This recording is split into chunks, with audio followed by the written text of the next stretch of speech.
Hey there folks, Wrel here. In the background you'll see some gameplay from PlanetSide 2 as I share some thoughts on better gaming.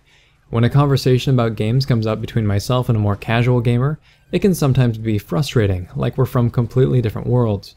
They'll ask about what games I play, or I'll ask them if they've ever heard of whatever game I happen to be playing at the time, and when I start to describe things to them, I'll oftentimes hear, "Oh, so it's like Halo," or "That sounds a lot like Call of Duty." And initially, it's annoying, because I want to say, yeah, it's exactly like Halo, except the setting is different, and the characters are different, and the mechanics are different, and it's on a different platform, and the goal of the game is different, and it has a different art style, and oh yeah, it's absolutely nothing like Halo. I don't say that unless it's to somebody that I do know, because then I can get away with being a little bit snippy, but when you think about it, we all make comparisons. We all give things labels and put them in these little boxes so that we can sort through all the chaos in the world around us. Every MMO after World of Warcraft had to fight the stigma that they were all just WoW clones, even though in many cases that was far from the truth. And I would place a bet that even World of Warcraft was originally called an EverQuest clone for the exact same reasons. We are products of the generation that we grew up in, after all, so while the teens now might be comparing every zombie survival to DayZ or every sci-fi shooter to Destiny, those a bit older may compare every fantasy MMO to EverQuest or Lineage, and every arena shooter to Quake or Tribes or Unreal. But beyond or in addition to the generation gap, each person has a different filter as well, and like items go with like items.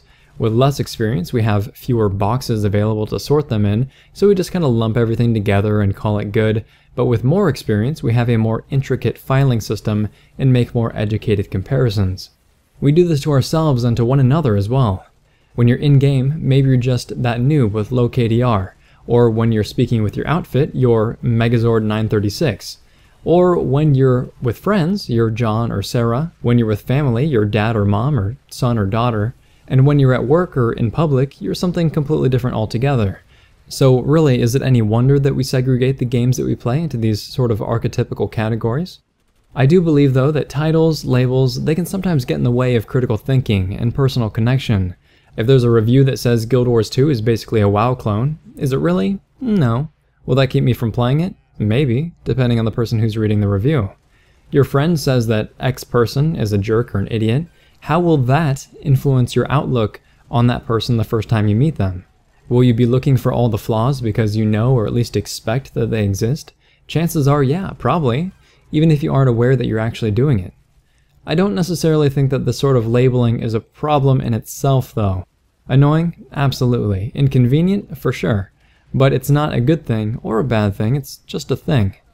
We need to be able to categorize and stereotype and discriminate against because it keeps us safe. It helps us move through life. From an evolutionary standpoint, if we had to stop and think about each and every tiger that we saw, wonder if they're a big fluffy box of cuddles or if they're something that can eviscerate and then eat us, chances are that we probably wouldn't exist. Instead, we throw all the tigers into the, yeah, we should probably run pile, and then we do.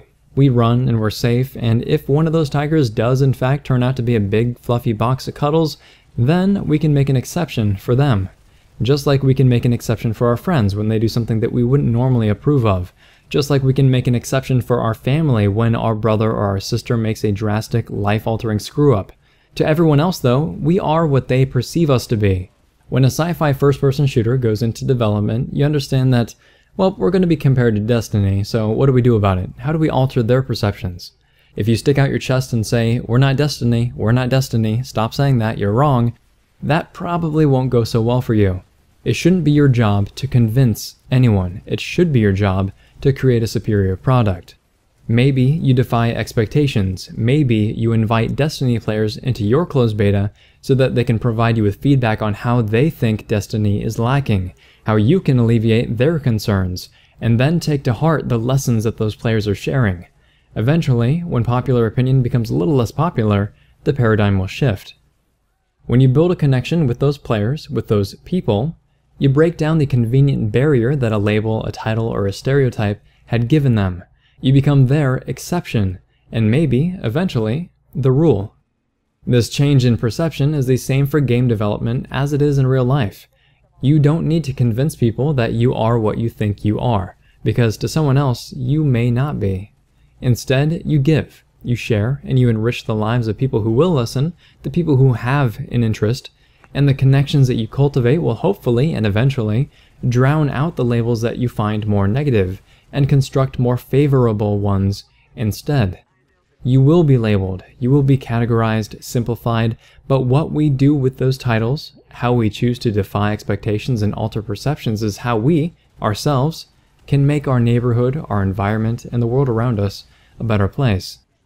If this video has been interesting, helpful, or entertaining, please feel free to like, subscribe, tell your friends about the channel, and if you have any thoughts on how labels and categorization and simplification impact our lives or the games industry, let me know in the comment section down below. Thanks very much, folks. Wrel signing off.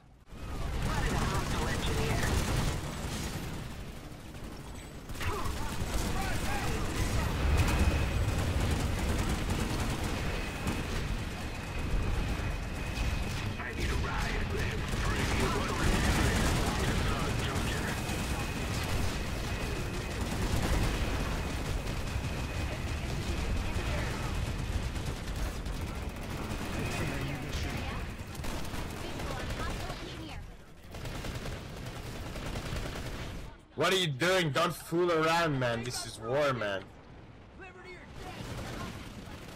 No jokes tonight, boys. We have to capture and win.